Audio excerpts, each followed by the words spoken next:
हाँ छोट बड़ नहीं होता। हाँ अब होता। हाँ अब होता चली अब। हाँ वीडियो शुरू। शुरू हो गया तो चालू करी। हाँ चालू बा वीडियो। भैया लोग तो नहीं। हाँ सब कोई लौकता। हाँ तो मार मजा से ये पूरा लोग तो कबाड़। हाँ सब कबाड़ लौकता। सुगौली हवे। हाँ हैं? सुगौली है। भैया ये कौन जगह हो? सुगौली है। बस के बोला? सुगौली है क्या कर कारखाना हो? साबिर फौजी जी के।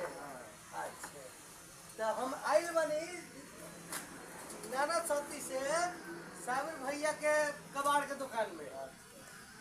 ये जाना अच्छा लागल कि आप 10 आदमी रूम दिए नहीं कंपनी से। हैं? अच्छा मालिक से पूछा था नहीं हम।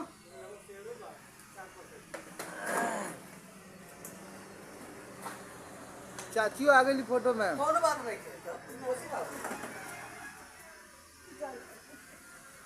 भैया सलाम लगाओ।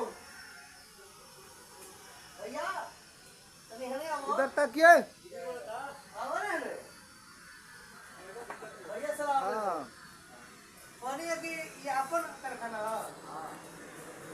कौन जगह बोल रहा? सुगौली। अपन नाम कथी पड़ी? बड़ी खुशी की बात बा कि रौरा माने कंपनी में 10 आदमी जियता। तो बहुत खुशी की बात बा। तो सबसे बढ़िया रही कि एक बात हमने बना ले वीडियो। हाँ ताकि हमारा फेसबुक यूट्यूब इंस्टाग्राम सब पर डाले के बा। लाइक कमेंट शेयर जरा अच्छा लगी करी जरा ना अच्छा लगी ना करी। अब